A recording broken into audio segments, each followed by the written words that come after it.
last part of his conversation was, with everything going on in Israel today, is it connected to the end times and the return of Christ? Stephen, I'm going to punt to you. I'm just kidding. No. Is it connected to the end times? Okay, Brent, give us your flyby opinion real fast. What would you say? Okay, I mean, it just depends really on kind of.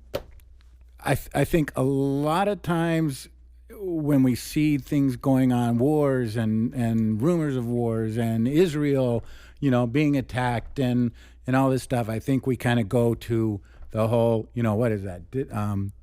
Dispensation of, so basically, the pre-tribulation and rapture of the church, and the Antichrist is going to rise up, and then Christ is going to return after 7 years. And so I think a lot of people, especially around here, have grown up with that theology. So I think they look at, oh my gosh, Israel, they're being attacked. This is the end times. This is it. And so I do think we are in the end times. I do think Christ is coming back very shortly. Now, is this it? My thought is this.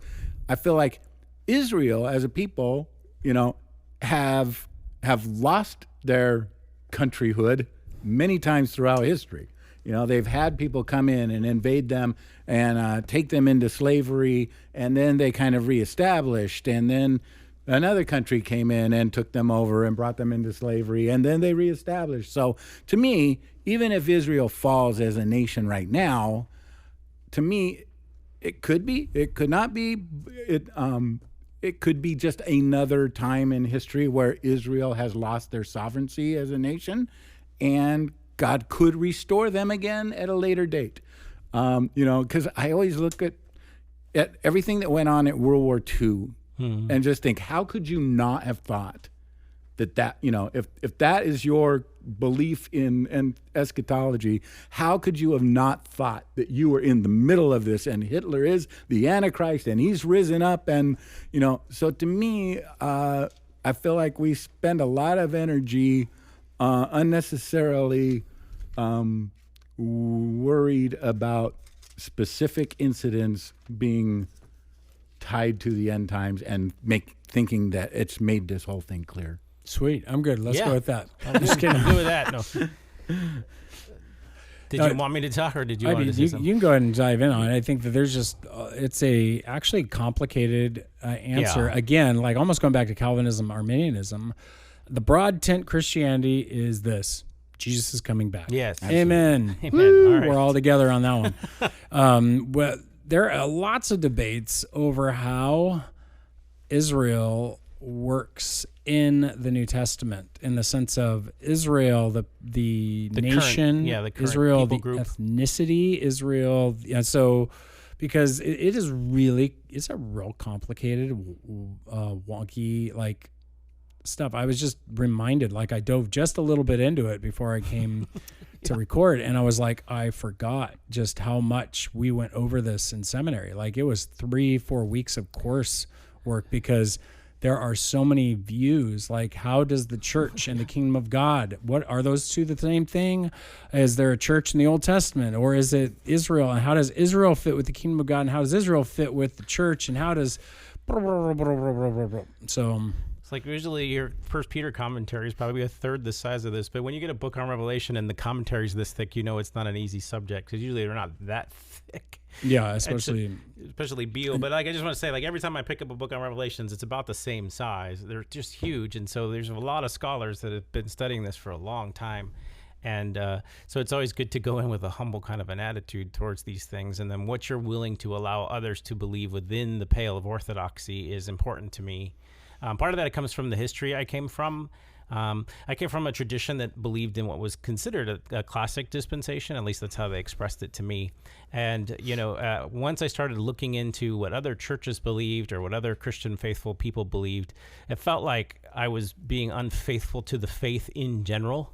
And so the way I was treated when I was just asking what other people like R.C. Sproul believed, or other people within that I would consider to be Christian, I was kind of beaten down, and I had legitimate questions like, how does the tribulation work? Come to find out that even in my ESV study Bible, at the beginning of Revelation, like you pointed out, there are 4 views historically within the church that the church has believed for many years, but the only one that most people in America are familiar with is the classic dispensation one. Actually, West Coast. East Coast is very amillennial still. Yeah. One of the reasons we are very dispensational, as they would call it, and Because we're in SoCal? In SoCal is because of Billy Graham and his very strong influence here through the LA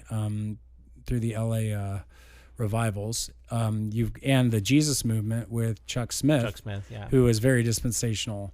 And so the Calvary Chapel movement, which had a very strong radio presence, and then the other one is Biola University, being in Southern California, trained most of your pastors that were going to be around that became predominant pastors in the area. For example, like Chuck Swindoll has a Biola connection and background. You've got what's his name down south in San Diego, who's got a giant ministry, but he's focused really in on anyway. And you got Jack Hayford, who is a Pentecostal. MacArthur is Masters is a dispensational college. Biola is a dispensational college. J. Vernon McGee came from Biola. He was a Biola prof. And so you hear all these radio guys. In fact, when you realize the Azusa Street revival happened in Southern California, and Pentecostalism is one of the largest groups here, and it's dispensational. So Southern California is a very dispensational area, so you don't get a lot of variety, and it feels weird when we start talking about, hey, did you know there's other views? Yeah, I mean, they weren't even taught, though. I mean, they weren't even hinted to. And then when I would bring them forward, what I was met with was just almost a vitriolic, like, well, if you want to stay here during the tribulation. I was like, wait, if I'm wrong, I'm still going with you. You know what I mean? Like, I'm still a Christian. This isn't salvific. You've been left behind. It is a secondary issue. It felt very essential. And it became to the point where, I saw some very salacious uses of it, where it was used as a fear tactic. Which, I think dying and going to hell is a strong enough fear tactic, but I mean... And a real one. And so to me, like, I'd seen stage productions for people being beheaded on the stage to tell people, you're going to face the end times, you better get living right. And it felt that is one heck of a... was that a special... when you've... It was a special effects. It was a special effects prop, man, and it freaked some little 13-year-old. They just had a conniption fit, start crying in the middle of the play, and I was just like, I do not like this, man. It's crazy. And it did disturb me, and it was like, it's not that I don't think you can believe it, but you saw like the Left Behind series and a lot of the which also really popular. Thief in the Night before that. And so this kind of was the only thing I knew. But then I would ask legitimate, like, well, how do you know what is literal and what is symbolic? And they'd be like, shut up and listen to this. I'd be like, yeah, but 1 minute it's a symbol, and the next minute in the text of Revelation, all of a sudden it's realistic. It's a helicopter, but it's not a helicopter. It's a thing, but it's not a thing. So I want to go kind of back off, because we could explain all the different viewpoints and stuff like that. But I think it's important to know that Israel is treated differently in these different groups. So answering the question, is this part of the end times? So if you were to ask a Catholic, a Reformed church, or a Anglican church, possibly even a Wesleyan church, one of these, really, like, outside of the movements, they would be called an amillennial perspective. They think that you dwell in the millennium now, that there is no future millennium of Christ, and they would claim that no, the church is Israel. We are the fulfillment of Israel fully and completely. And the term is replacement in some theologies. Others would say secessionism. It's like you succeeded Israel. And so they would say, well, of course not. This isn't the end times. We're always in the end times. So sure, yes, it is. But this isn't the stuff that Revelation is talking about. That happened in 70 AD, and subsequent events. We're just awaiting his return now. And so they wouldn't view this as anything but the normal course of human sin and events. and thus we are in the reign of Christ, but it is not fully here yet. And when he returns, all this will be over. So ask a all-millennialist, is this Israel thing? You get a different answer. They're gonna look at you like, no, like this is just an international war. So then you can ask somebody who's like a dispensationalist, and you're going to get different answers according to how educated they are. And there's all spectrums on each of these positions. Right. So even when I was talking out of my experience, that's a very extreme experience. There are other parts of classic dispensation don't work that way. But yeah, there's another, to be fair. So there's another movement, classical dispensationalism. The one with that, like Chuck Swindoll and that John MacArthur, and they would teach, is called revised dispensationalism, and that came about in the 1950s and 60s and 70s, and it's the one that most people are most familiar with. In fact, classic divided, like if you were divided up like certain, I think it's the Jewish people inherited the new earth and the Christians went to the new heavens. Like that was like classic dispensationalists. You can hear some of the Jehovah's Witness background there. Some of these are they got that from end times cults. That's what they were. So now you're going to get like this idea of progressive dispensationalism, which is a very different thing, and they're going to have a different perspective on Israel. So your revised version of Israel is that there will be a resurgence of the national body Israel. The nation itself and the promises of the Old Testament will return. They will rebuild, according to Daniel, the temple, and this is how they get there. It's like a pause, right? Right. So it says, they say that. So here's the text. Daniel is talking about these 70 weeks, and he's being told there are 70 weeks are decreed about your people and your holy city, to finish the transgression, to put an end to sin, and to atone for iniquity, to bring an everlasting righteousness, to seal both vision and prophet, and to anoint a most holy place. So that's a lot involved in that little segment, from sin being dealt with and iniquity being finalized, to vision and prophecy being finished, like you don't need it anymore, and to anoint a most holy place. Know therefore and understand that from the going out of the word to restore and build Jerusalem, which is debated on which going out is, which if it was Darius or which sending it was, because the Jews were sent back multiple times. Most pick a particular one. Therefore understand that from that going out to the coming of an anointed one, a prince, there shall be 7 weeks. So this is supposed to be 49 years or whatever. So many, like there's a kind of, there'll be 7 weeks, and then for 62 weeks it shall be built again with squares and a moat. And so there's something like 49 years in order to get that temple built, and it's going to be there. And then this Messiah, this anointed one's going to appear at the end of these 69 weeks. And so there's this interesting stuff, but in a troubled time. And after 62 weeks, an anointed one shall be cut off and shall have nothing. And so this is very clearly Jesus. Like nobody doubts that is a prophecy about Jesus. And so now what? Sin's been dealt with. It's been atoned for. Everything's been cleaned up. And then there's a people of a prince who is to come, shall destroy the city and the sanctuary. Now we know that happens in 70 AD. And its end shall come with a flood, and to that end there shall be war. Desolations are decreed, and he shall make a strong covenant with many for 1 week, and for half of the week, because there's a 40th week of the 39 weeks. There's a 40th week somewhere here. And so suddenly he's going to put an end to the sacrifice and offering, and on the wing of abominations shall come one who makes desolate until the decree and pour it out in the desolator. Now, the odd thing is that you have this time where there's this temple built and it's destroyed. And now there's a temple again that the sacrifices are going to be stopped from. So they go like, that's another temple. And so dispensationalists are going to argue, look, what's going on might be part of the end times. This could be the event that leads to the rebuilding of the temple. Because the Jewish people, the Israelis, the Jewish people in Israel, because there's a difference between Israeli and a Jew, and Jewish people are going to say, forget this, we're done kowtowing, we're to do it our way, we're already in a world war, we're to build it, whatever. Who knows? And this is when the Antichrist is supposed to arrive. And so Antichrist is supposed to come and broker a deal and bring peace. So some people might be like, this is it. I don't know. We also know that the gospel has to go to all the nations, and then the end will come. We also know that this is cryptic language that is not accurate in its precision. They're not precise as much as people want to tell you, it's a precise 490 or especially when you're dealing with weeks being years. Or it is a symbolic there's a lot set of of symbolism. numbers, but it works roughly in the zone where Jesus comes. And then we know the temple's destroyed in 70 AD. So what is the sacrifice is going to be stopped? Who's stopping? What prince is stopping what sacrifice at what time?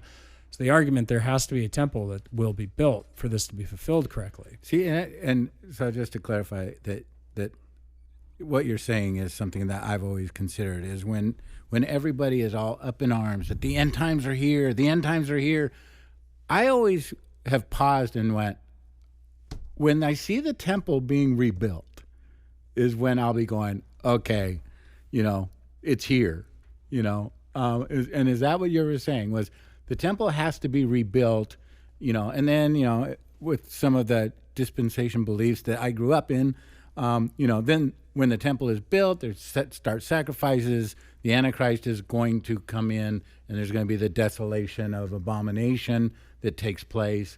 And that's really going to usher everything in. So is that what you were saying, is that during the end times, before Christ's return, the temple has to be rebuilt again?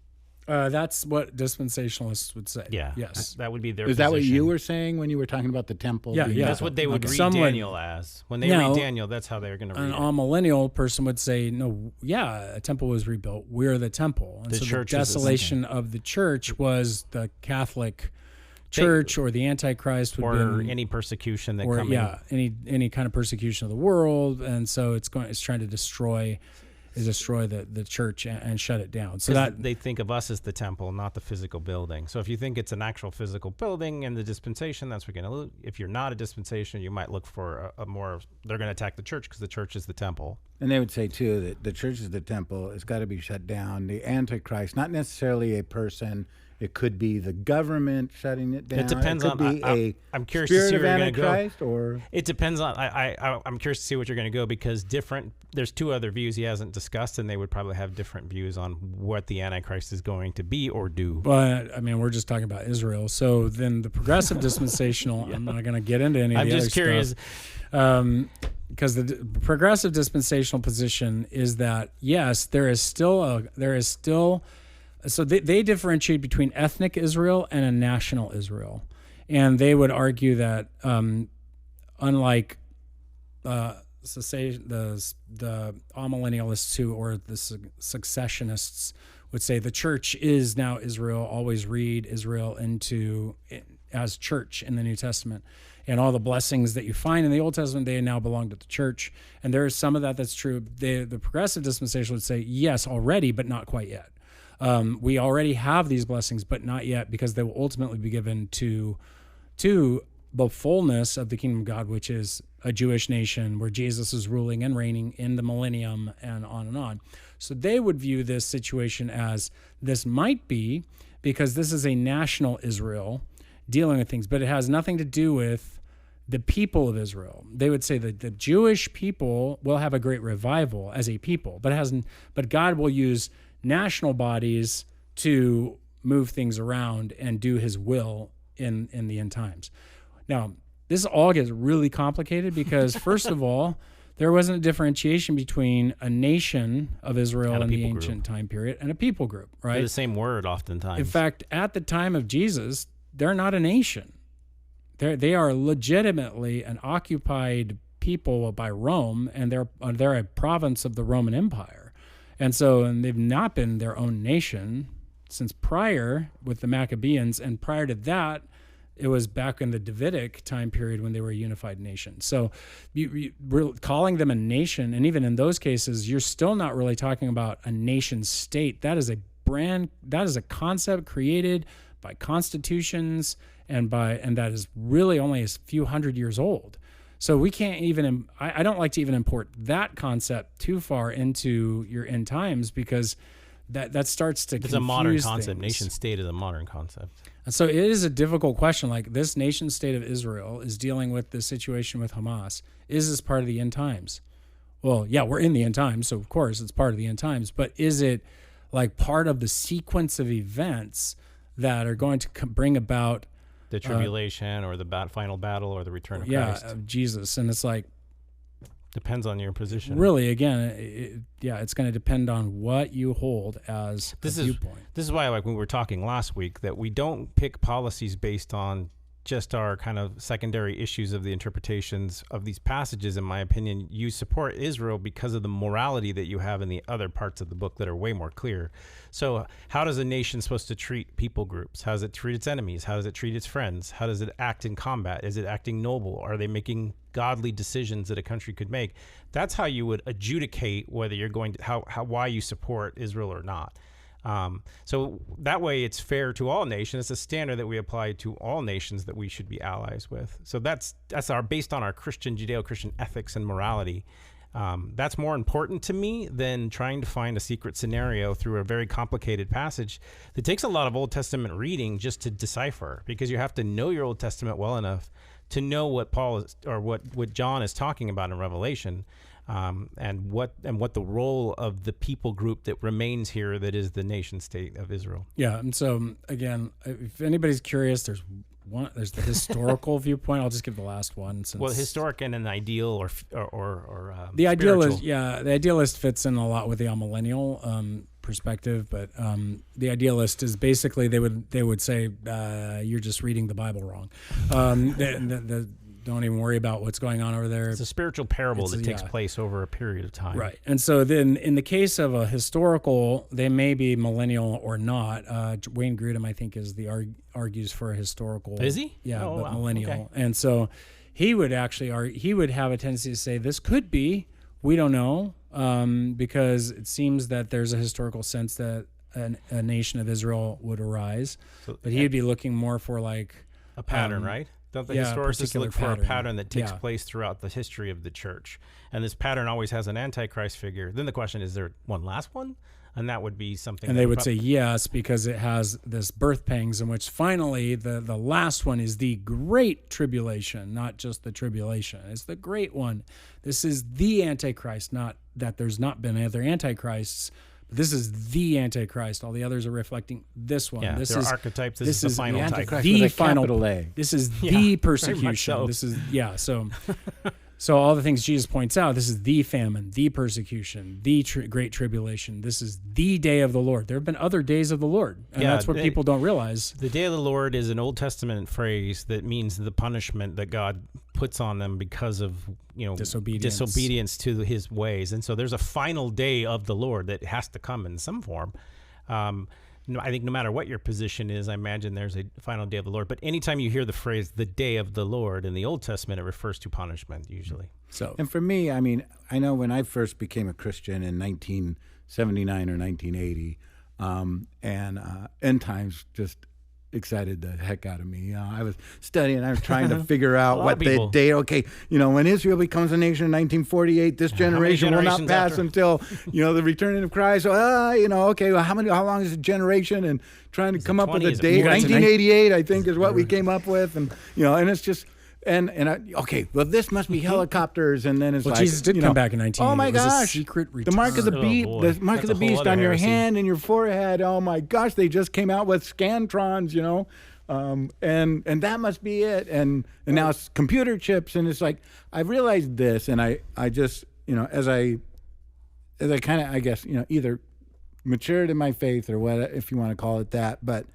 I got less excited about trying to figure things out, because part of me came to this realization that, the Pharisees and the religious leaders in Jesus' time memorized the scriptures. They knew the Messiah was coming. They were looking for the Messiah to come, and they missed him, and they crucified him, And so for us to keep looking around for those signs and wonders and trying to nail down who's the Antichrist or this is this. I feel like if they were so unaware that the time had come, why would we be so arrogant to believe that we won't be, And so I just kind of keep all the end time stuff with an open hand going, yeah, this could be, but I don't know. you know. And You're what we call you're a pan-millennialist. It'll all pan out in the end. It will pan out in the end, you know. Christ is coming back. That is definite, you know. We like to say, like, I got this from North Coast where they were like, we want to be on the welcoming committee, not the planning committee. So... Yeah, the only one I think that we probably may have missed is that you've probably heard of the phrase partial preterism or preterism, which is popular now, which means they would have seen 70 AD as most of it being prophesied about when that would return. And then 140.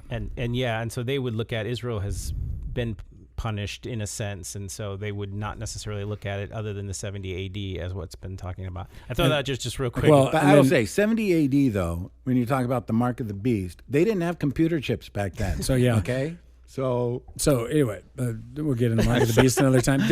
But I do want to warn that for those of you who have students in colleges and stuff, just know there are Bible study groups out there that go from college to college to colleges, and they start stuff, and they will argue with your kids that the millennium already happened, that Jesus' return already occurred. Preterists. They're full preterists, and that is actually considered a full heresy because they are violating Jesus is coming back. They're saying he already came back, and you're like, why is there sin? They're like, well, it's because you believe the wrong thing. It's this really weird. We're here. Welcome to heaven. You're like, I don't think this is heaven, dude. Yeah. So just be careful if your kids are jumping into weird Bible studies at your college. All I'd want to say is like, just be careful and be loving with those who hold different opinions. What's most important to me is what you believe about Christ's return. You have to believe he's coming again, and that you believe that he died for your sins, and to be gracious. And then to ask yourself why you're drawn to the one that you have, and then to learn the other ones, because I don't think we all study this, and everybody wants to jump to, one type, the one that they were raised with.